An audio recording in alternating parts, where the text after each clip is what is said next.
People always ask me how I survived 8 years in prison for something I never did. How I kept my sanity when everyone around me treated me like a monster. How I'm still breathing after what they put me through in there. But honestly, the real question isn't how I survived those 8 years behind bars. It's how I'm surviving now on the outside, carrying the weight of what happened to me.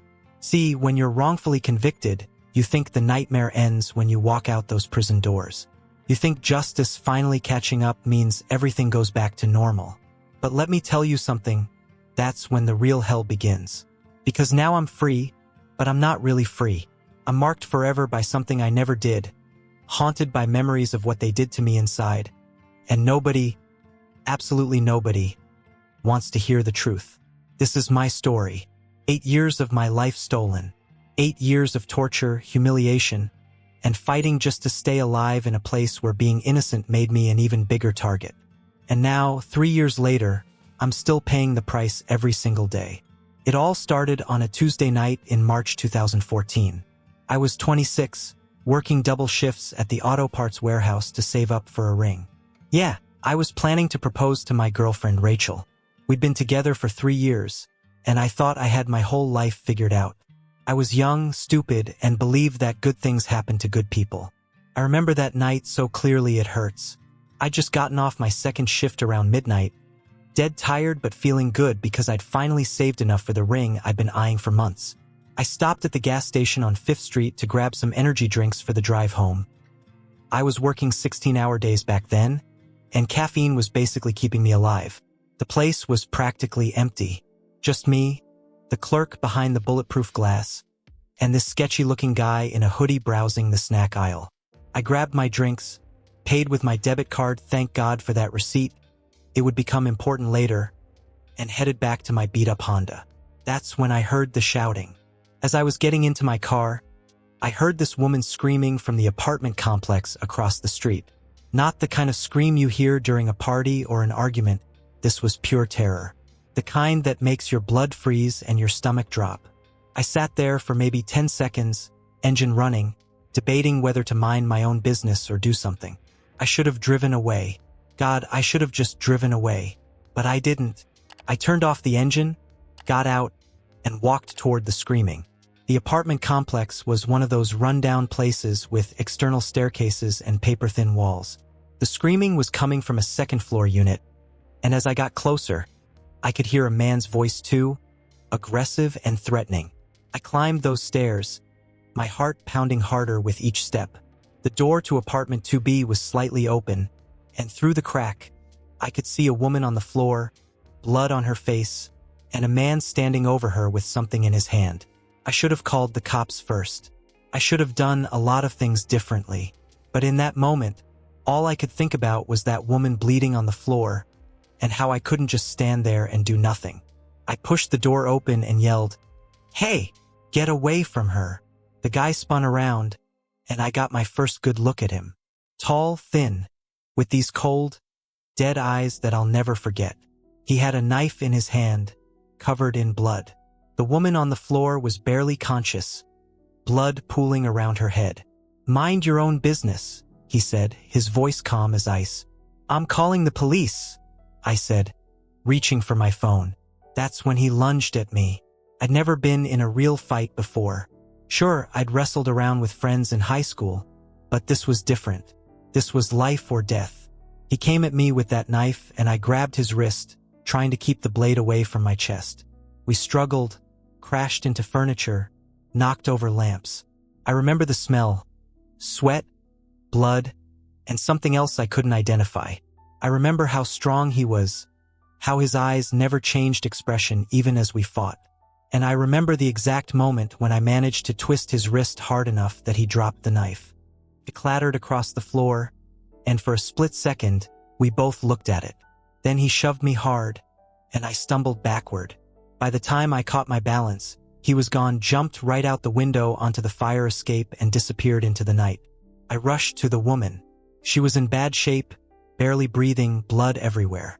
I called 911, gave them the address, told them to send an ambulance and police.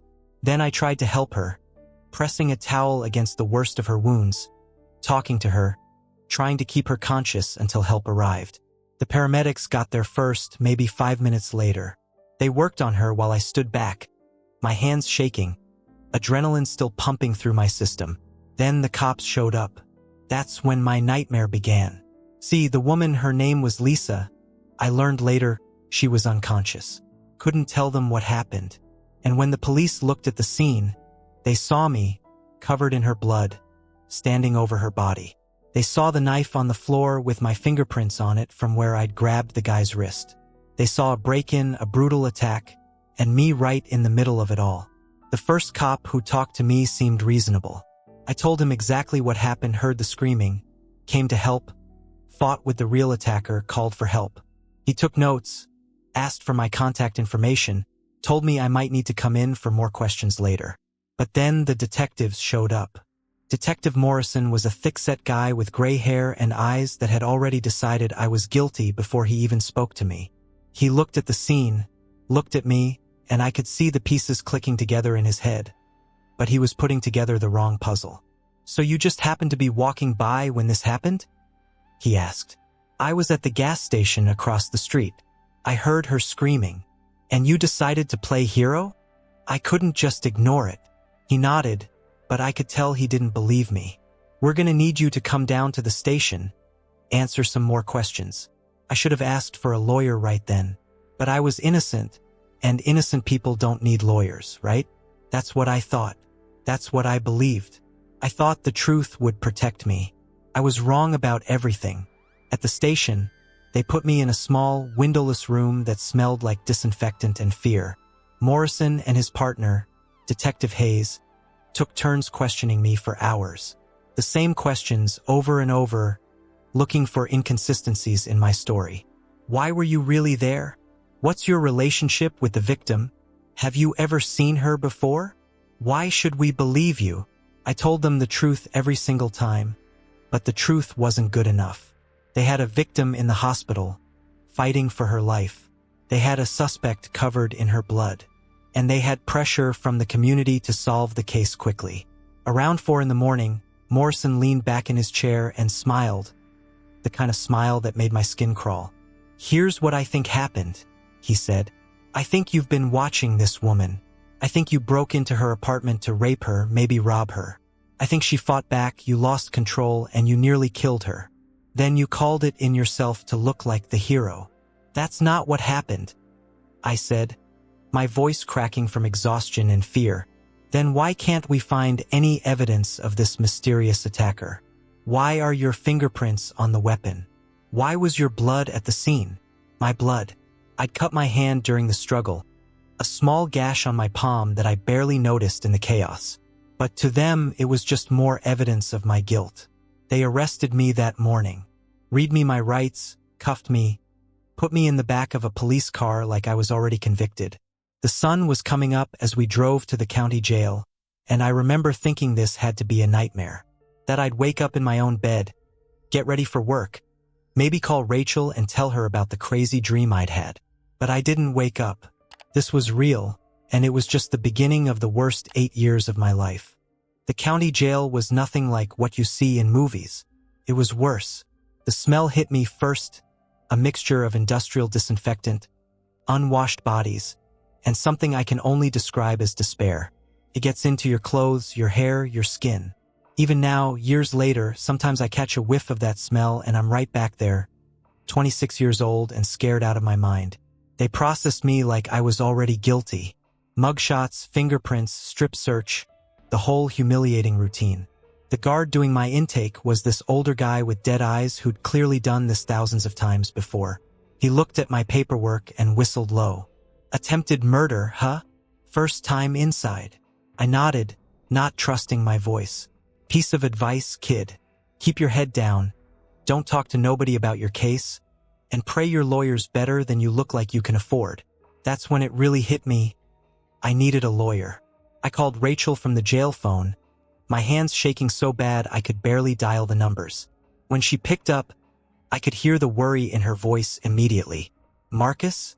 Where are you? I've been calling all night. Baby, I'm in jail. I need you to listen to me carefully." The silence on the other end lasted forever. Then, what? What do you mean you're in jail? I tried to explain what happened, but how do you make something that insane sound believable over a collect call from county lockup? I could hear the confusion in her voice turning to fear, then to something else, doubt. That's when I knew this was going to destroy everything I'd built. I need you to find me a lawyer, I said. A good one.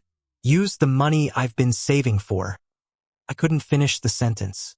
The ring money, our future together, now going to pay some stranger to prove I wasn't a monster. Okay, she said, but her voice sounded different, distant. Marcus, tell me the truth. Did you hurt that woman? The question felt like a physical blow.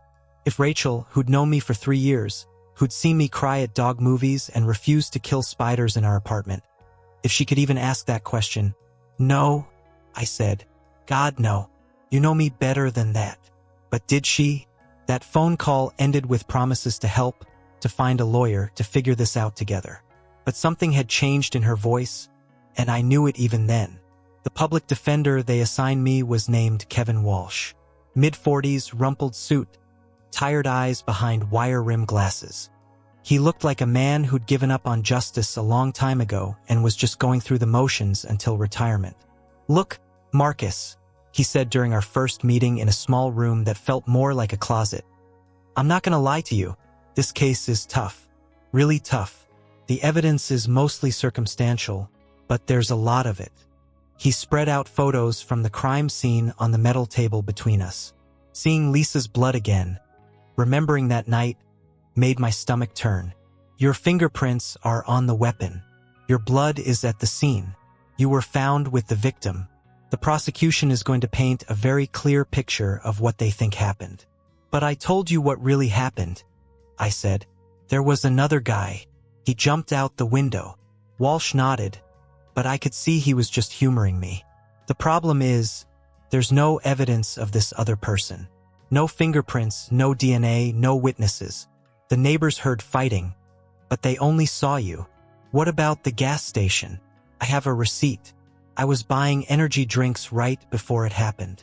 That actually works against us.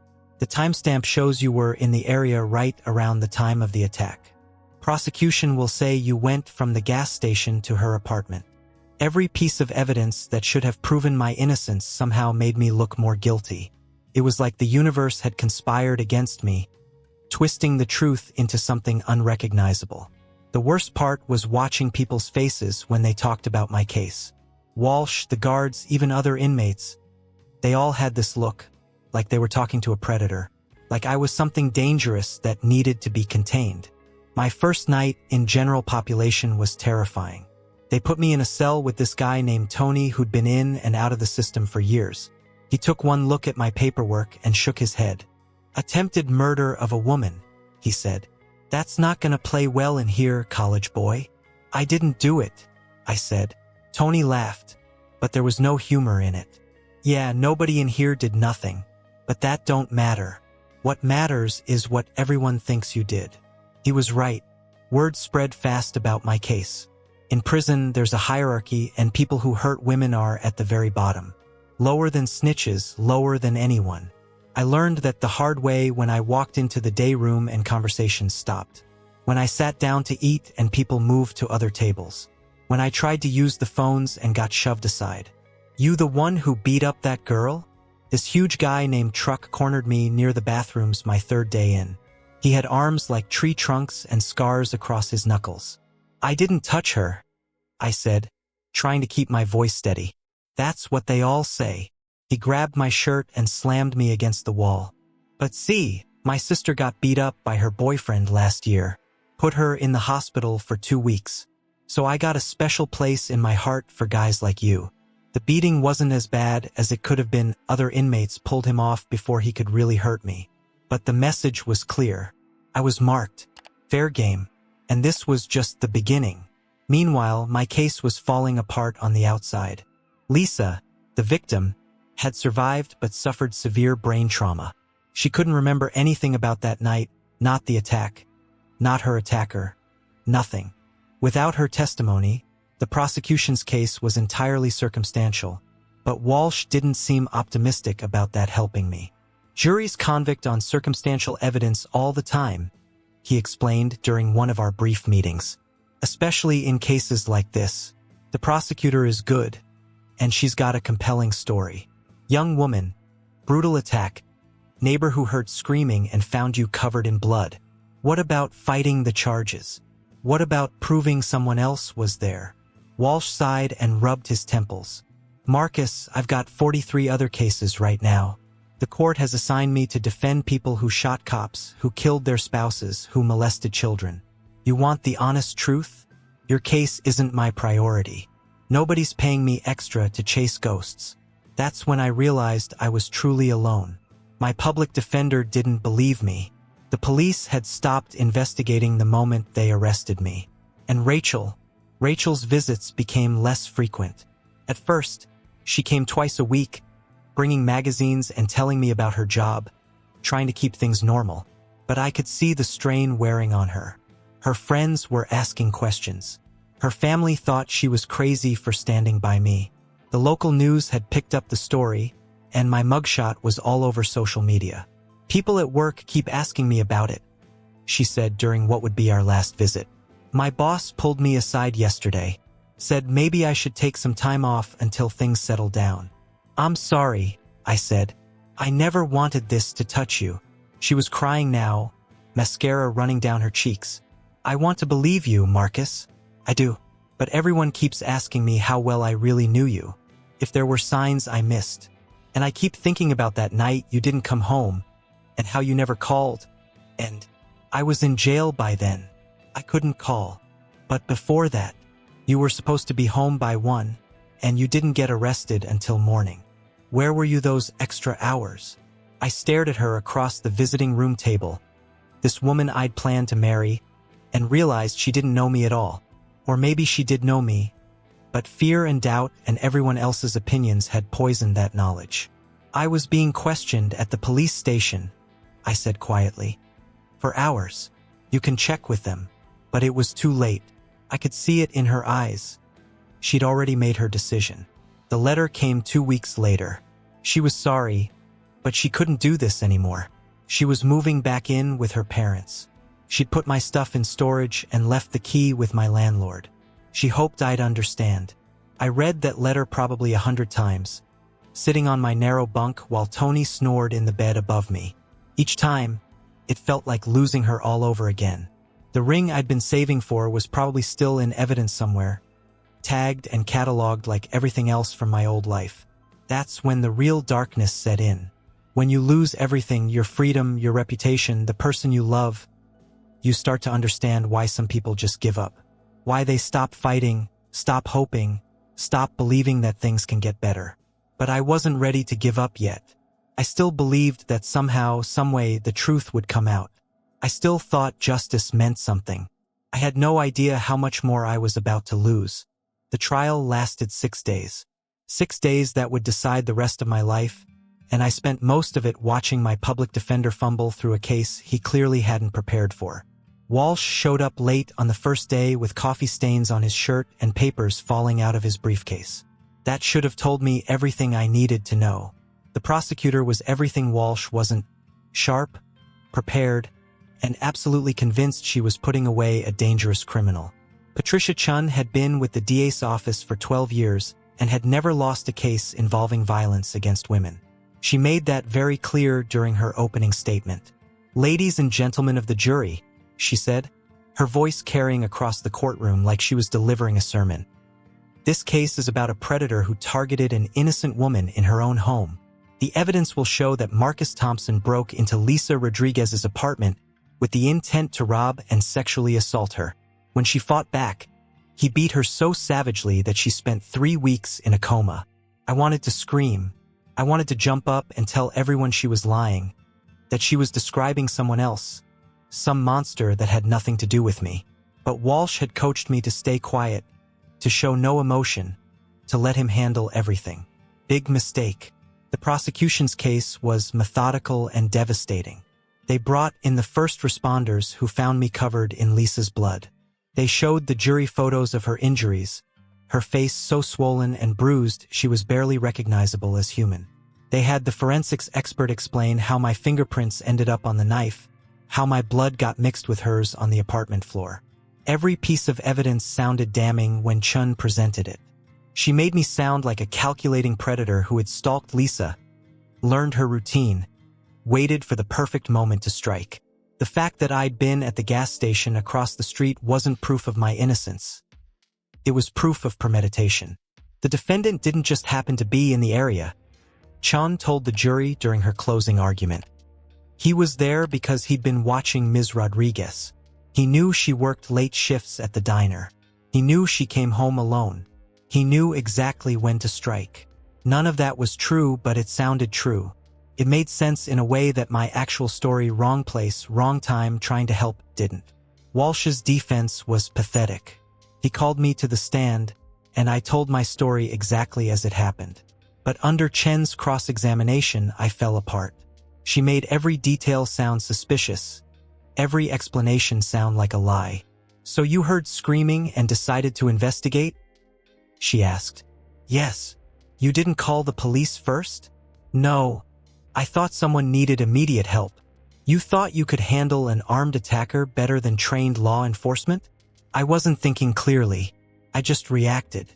"Or maybe you were the attacker, and this whole story is something you made up to cover your tracks?" "No, that's not. I would never." "You would never what, Mr. Thompson? Beat a woman? But isn't that exactly what the evidence shows you did?" She twisted everything.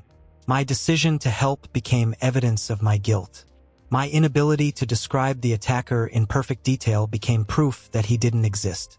The fact that I'd struggled with him became evidence that I'd struggled with Lisa. Walsh didn't even try to poke holes in the prosecution's timeline. He didn't investigate the apartment building to see if anyone else had seen the real attacker. He didn't question why there was no evidence of forced entry if I'd supposedly broken in. He just presented my story and hoped the jury would believe it. They didn't. The jury deliberated for less than 4 hours. When they came back, I could tell from their faces what the verdict would be. Not one of them would look at me. On the charge of attempted murder in the first degree, we find the defendant guilty. The words hit me like a physical blow.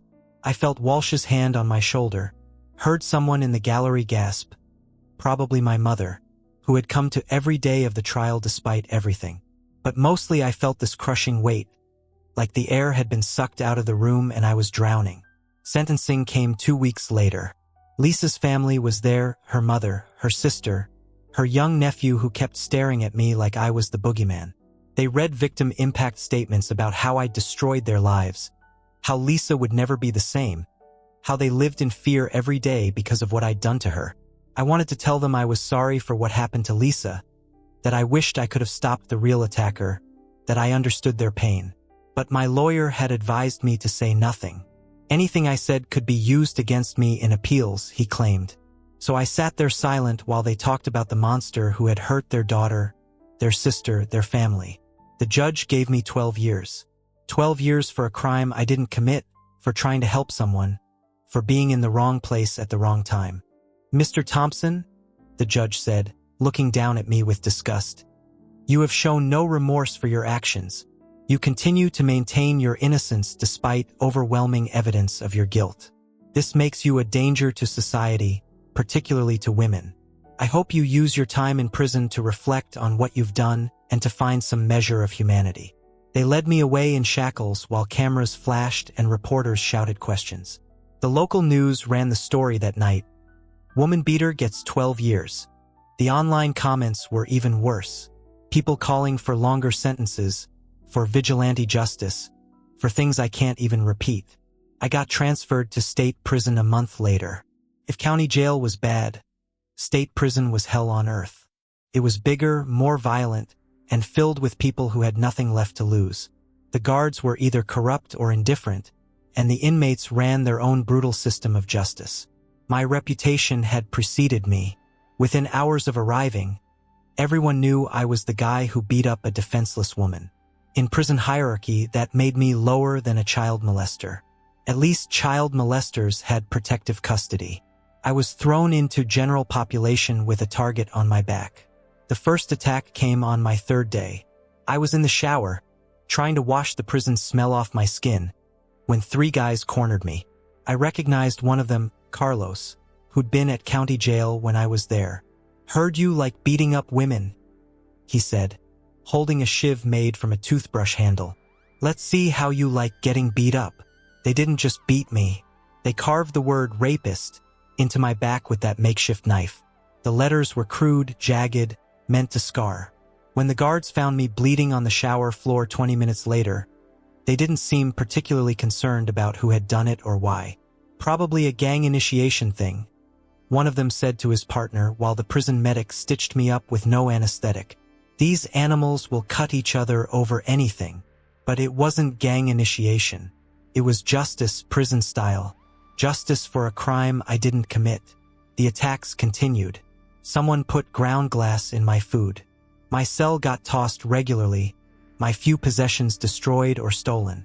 I'd wake up to find human waste smeared on my walls, on my pillow, in my shoes. The guards either didn't know or didn't care. I tried to fight back at first. When someone came at me, I defended myself. But that just made things worse. Every fight got me thrown in solitary confinement, and every stint in solitary convinced the other inmates that I was dangerous, that I deserved whatever they did to me. Solitary was its own kind of torture. 23 hours a day in a concrete box barely big enough to lie down in. No windows, no books, no human contact except for the guards who slid food through a slot in the door. I started talking to myself just to hear a voice. I started seeing things that weren't there. I started to understand why some guys in solitary killed themselves. But the worst part wasn't the violence or the isolation or even the constant fear. The worst part was the slow realization that nobody cared about the truth anymore. My mother visited when she could, but the trips were expensive and difficult, and I could see the toll this was taking on her. She aged 10 years in the first year of my sentence. "I know you didn't do this," she'd tell me through the scratched plexiglass in the visiting room. "I know my son." But even she sometimes had doubt in her eyes. When the violence got really bad and I'd show up to visits with new bruises and cuts, she'd ask questions I couldn't answer. Why were the other inmates targeting me if I was innocent? Why couldn't I just keep my head down and stay out of trouble? How do you explain to your mother that in prison, innocence is a luxury you can't afford? That claiming to be innocent just makes you look weak, like an easy target? That sometimes you have to become the monster they think you are just to survive another day? The appeals process was a joke. Walsh filed the mandatory appeals, but his heart wasn't in it. New evidence would have required actual investigation, and that cost money I didn't have. The court-appointed appellate lawyers went through the motions, but they were handling hundreds of cases just like mine. "Look," one of them told me during a brief phone call, "unless you can prove prosecutorial misconduct or find new DNA evidence, your chances of overturning this conviction are basically zero. The system worked the way it was supposed to work. A jury heard the evidence and made their decision. The system worked." That's what he said. The system that put an innocent man in prison for 12 years, that subjected him to daily violence and humiliation, that destroyed his relationships and his reputation and his future, that system worked perfectly. By my 3rd year inside, I'd stopped believing in justice. I'd stopped believing in truth. I'd stopped believing in anything except making it through each day without getting killed. That's when the real hell began. Because once you lose hope, once you accept that this is your life now, that's when prison really starts to break you. That's when you start to become the person they think you are. Year 4 is when I stopped being Marcus Thompson and became inmate 47291. That's when I realized that the person I used to be, the guy who worked double shifts to buy his girlfriend a ring, who risked his life to help a stranger, that person was dead. He died in that courtroom when the jury said, guilty. What was left was something else entirely. The breaking point came on a Tuesday in October.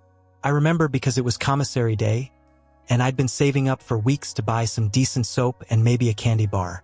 Simple pleasures become everything when you're locked up.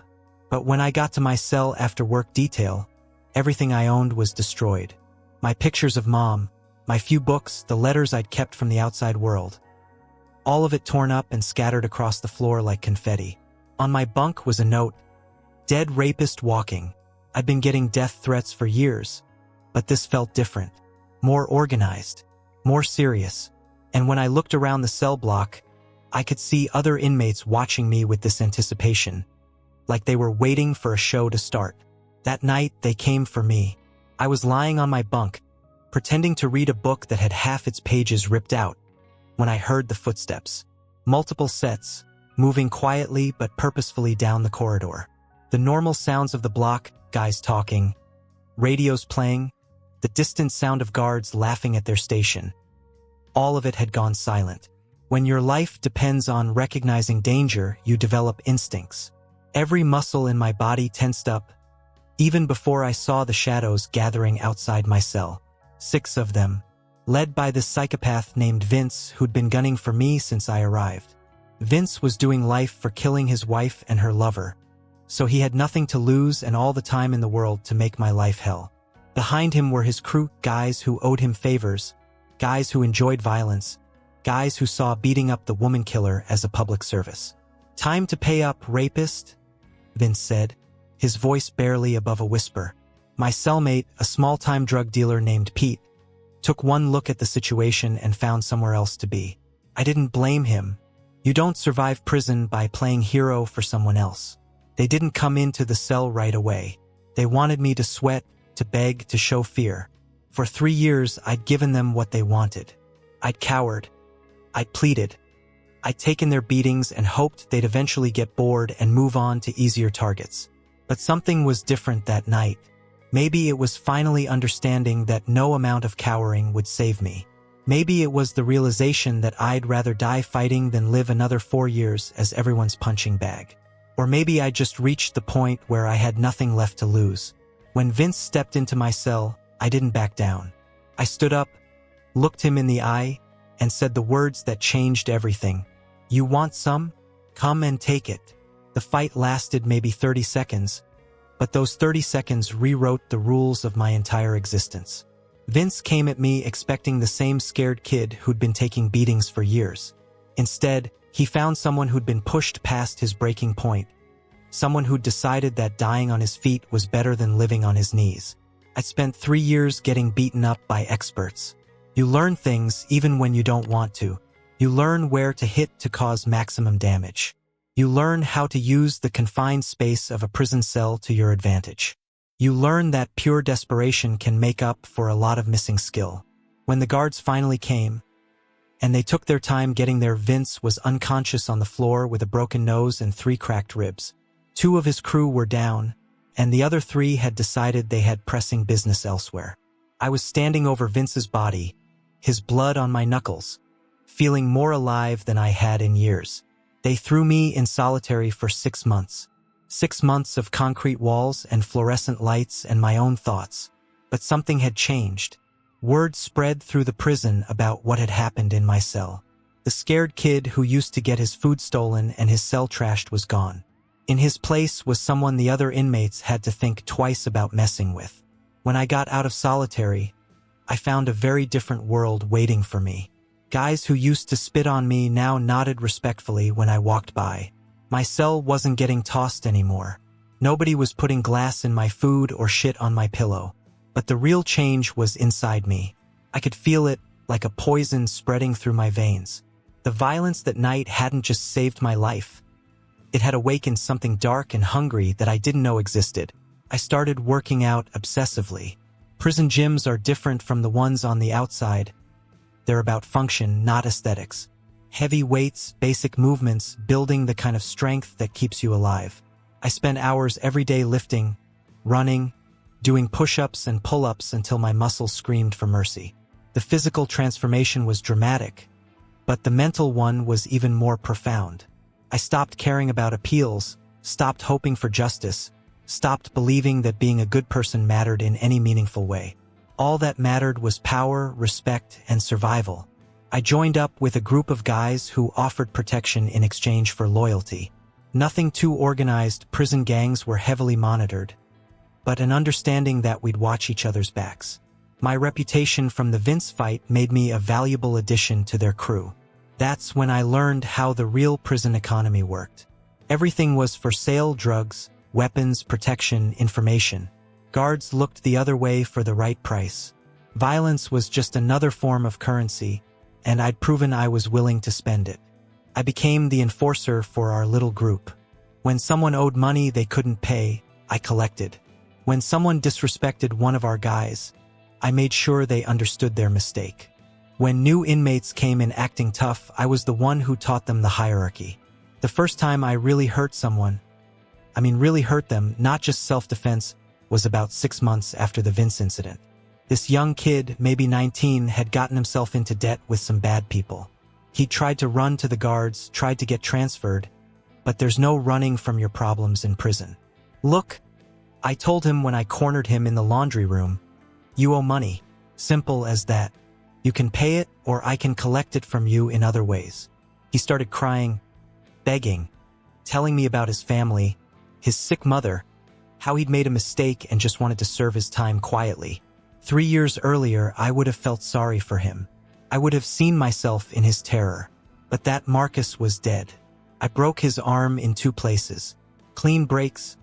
I'd learned technique by then.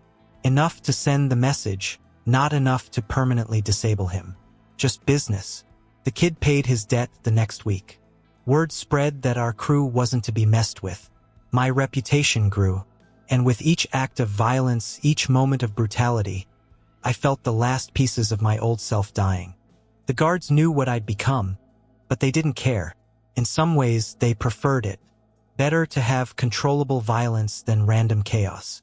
As long as I kept things relatively quiet and didn't make their jobs harder, they were content to let me be the monster everyone thought I was. My mother's visits became torture sessions. She'd sit across from me in that visiting room, looking at the scars on my face and the muscle I'd put on and the dead look in my eyes, and I could see her trying to find her son in the stranger. You look different, she'd say. Harder. Prison changes people, Mom. But you're still you inside, right? You're still my Marcus. I wanted to tell her the truth, that Marcus was gone, that he'd been murdered by the system that was supposed to protect him, that what sat across from her now was something else entirely. But I couldn't break her heart any more than it already was broken. Yeah, Mom, I'm still me, but I wasn't. I was something new, something forged in violence and desperation and years of injustice. I was what the prison system had made me, not a rehabilitated citizen ready to rejoin society, but a predator who'd learned that violence was the only language that mattered. The irony wasn't lost on me. They'd convicted me of being a monster, and through their justice, they'd actually created one. The Marcus Thompson who'd risked his life to save a stranger was gone forever. In his place was someone who'd hurt a 19-year-old kid over gambling debts without feeling a moment's remorse. By year 6, I wasn't surviving prison anymore. I was thriving in it. I had respect, protection, and enough fear around my name that most people left me alone. I'd found my place in the ecosystem, carved out my niche as someone not to be crossed. But at night, in the quiet moments before sleep, I sometimes remembered who I used to be. I'd think about Rachel, about the ring I'd never given her, about the life I'd planned that would never happen. I'd remember the sound of Lisa's screams and wonder what happened to the real attacker, whether he was out there hurting other women while I rotted in a cage for his crimes. Those thoughts would keep me awake for hours, staring at the ceiling and listening to the sounds of men sleeping badly. But come morning, I'd push those thoughts aside and put on the armor of violence and indifference that kept me alive. 2 more years to go. 2 more years of being something I'd never wanted to become, in a place I should never have been, paying for crimes I'd never committed. But I was no longer counting down the days until my release. Because the man who would walk out of prison in 2 years wouldn't be the same one who'd walked in 8 years ago. That man was gone forever, and I had no idea who would take his place on the outside. The day they released me should have been the best day of my life. After 8 years, 4 months, and 16 days, I was finally walking out of those gates as a free man. But freedom is relative when you're carrying the weight of what prison made you become. The actual moment was anticlimactic. They gave me back my belongings. The same clothes I'd worn to court 8 years earlier, now faded and too small for the man I'd become. They handed me $47 in gate money and a bus ticket to the city. No ceremony, no congratulations, just a guard pointing toward the exit and saying, Don't come back. Standing outside those prison walls for the first time in 8 years was overwhelming. The sounds hit me first: traffic, birds, people talking and laughing without watching their backs. Then the smells, car exhaust and restaurant food and 1,000 other things I'd forgotten existed. Everything was too bright, too loud, too much. My mother was waiting for me in her old Toyota, the same car she'd driven to visit me all those years. She was 68 now, gray-haired and fragile-looking in a way that broke my heart. When she saw me walking toward her, she started crying, not tears of joy, but something deeper and more complicated. "Marcus," she whispered when I got in the car, reaching out to touch my face like she couldn't believe I was real, but I could see the fear in her eyes too. The son who'd gone to prison was a gentle man who worked double shifts and saved money for engagement rings. The man sitting in her passenger seat was 6 feet 2 inches of muscle and scars, with eyes that had seen too much and done too much. The first night of freedom was hell. My mother had prepared my old room, complete with posters from high school and books I'd read a lifetime ago. She'd made my favorite dinner, meatloaf and mashed potatoes, and we sat at the kitchen table trying to pretend everything was normal. But nothing was normal. I caught myself scanning the exits, sitting with my back to the wall, flinching when she moved too quickly to pass the salt. Prison reflexes don't just disappear because you're on the outside. "Tell me about your plans," she said, trying to fill the awkward silence. "What do you want to do now that you're home?" Plans. I'd spent 8 years surviving day to day, and she wanted to know about plans. How do you explain that you don't think about the future when you're not sure you'll survive the present? "I need to find work," I said, because that seemed like the right answer. But finding work with a felony conviction for attempted murder isn't easy, especially when your case had been all over the local news. I filled out application after application, and they all had the same checkbox. "Have you ever been convicted of a felony?" Every honest answer was a death sentence for that job opportunity. The few places that even called me back took one look at me and found excuses not to hire. I was too intimidating, too threatening, too much of a liability. 8 years in prison had changed my posture, my voice, the way I carried myself. I moved like a predator now, and people could sense it. 3 weeks after my release, I finally got a job at a scrapyard on the outskirts of town. The owner, a gruff man named Bill, didn't ask too many questions about my background. The work was brutal, breaking down cars, sorting metal, heavy lifting in all weather. But it was honest work, and Bill paid in cash. "I don't care what you did before," he told me my first day. "But if you cause problems here, you're gone. No second chances." I nodded, grateful for even this opportunity. But I could feel the other workers watching me, whispering among themselves. Word gets around in a small town. Everyone knew who I was, what I'd supposedly done. The hardest part wasn't the physical isolation. I'd gotten used to that in prison. It was the constant reminder of what I'd lost, what I'd become, and what I could never get back. I tried to reconnect with old friends, but those relationships were casualties of my conviction. Some people were afraid of me. Others were disgusted by what they thought I'd done. The few who tried to maintain contact found that I wasn't the same person they'd known before. "You're different," my old friend Mike said when we met for coffee about a month after my release. We'd been close in high school, stayed in touch through our 20s. Harder, angrier. He wasn't wrong. 8 years of violence and survival had rewired my brain. I saw threats everywhere, analyzed every person's potential for danger, planned exit strategies from every room I entered. Normal social interactions felt foreign and exhausting. And the anger never went away. Rage at the system that had failed me, at the jury that had convicted me, at the real attacker who was still out there living free while I'd rotted in a cage. But mostly rage at myself for what I'd become, for the line I'd crossed that could never be uncrossed. 6 months after my release, I got the news that changed everything. My old public defender, Kevin Walsh, called with information about a case that had been solved in another state. A serial attacker who'd been caught after assaulting 3 more women. His pattern matched exactly what had happened to Lisa, the method of entry, the type of weapon, even the way he'd escaped through apartment windows. "His name is Derek Paulson," Walsh said over the phone. He's confessed to 17 attacks across 3 states between 2012 and 2016, including one that matches the Lisa Rodriguez case perfectly. Same apartment complex layout, same timeline, same everything. I felt something crack inside my chest, not quite hope, but something close to it. What does this mean? I asked. It means you might have grounds for an appeal. If we can prove Paulson was in the area during the Rodriguez attack, if we can connect him to similar cases. But the legal system moves slowly, especially when it comes to admitting its mistakes.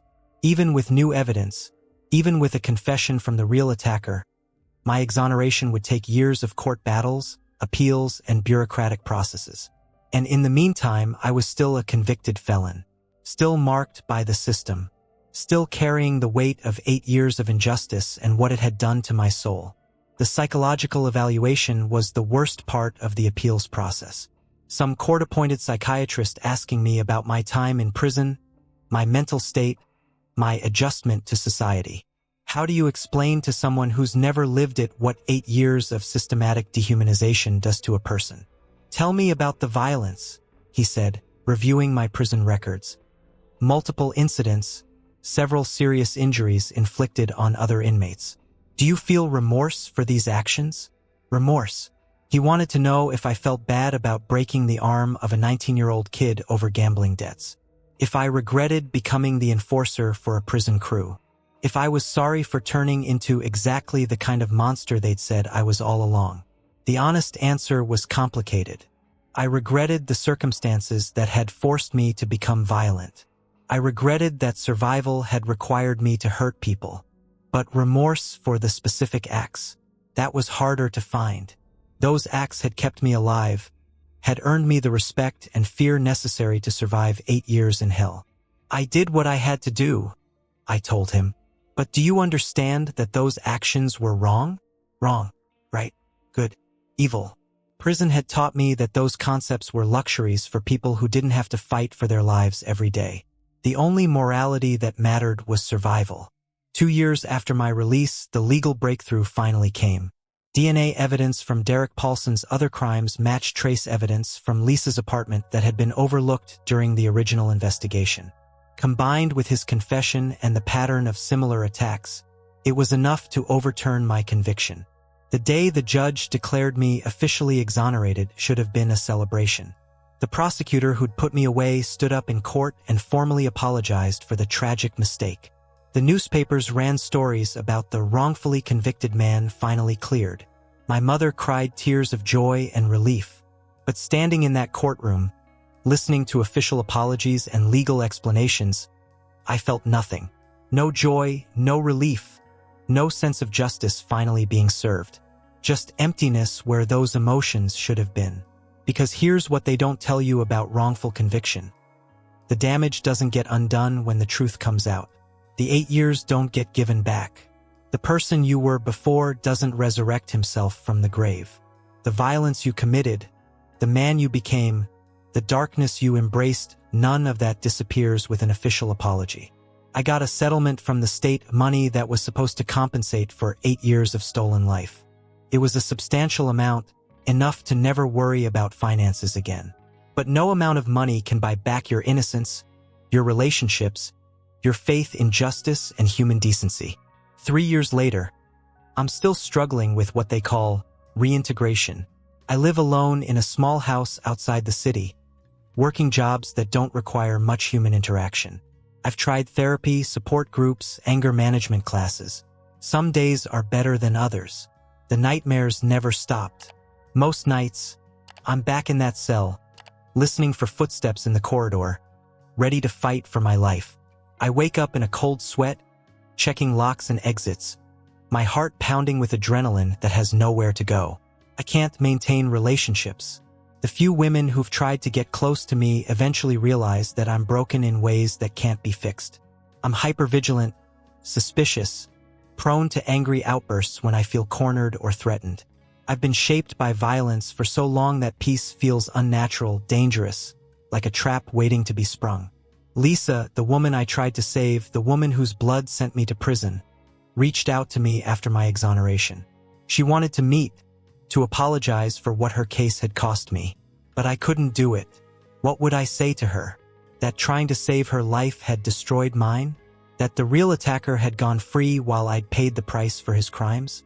Some wounds are too deep for apologies to heal. People ask me if I'm bitter, if I hate the system that failed me so completely. The answer is more complicated than they want to hear. I'm angry, yes, but the anger is mixed with something darker, a kind of cold acceptance that this is just how the world works. Innocent people get destroyed by systems that are supposed to protect them. Good intentions lead to hell. Justice is a fairy tale we tell ourselves to sleep better at night. The worst part is knowing that I'm not unique.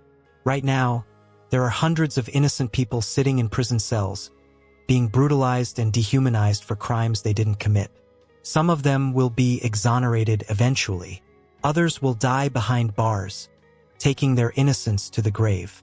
And some of them, like me, will survive long enough to get out, only to discover that the person they used to be is gone forever, replaced by something harder and darker and irreparably damaged. I was innocent when I went to prison. I'm guilty now, not of the crime they convicted me for, but of all the things I did to survive the punishment for that crime. The system that was supposed to rehabilitate me instead created exactly the kind of dangerous person it claimed to be protecting society from. That's the real tragedy of wrongful conviction. It doesn't just steal your freedom, it steals your soul. And once that's gone, no amount of legal vindication can bring it back. I'm free now, officially and legally, but I'm still serving my sentence, and I always will be. The prison walls are gone, but the prison is still here, locked inside my head, carried in my scars, living in the space where my innocence used to be. That's what 8 years of injustice really costs.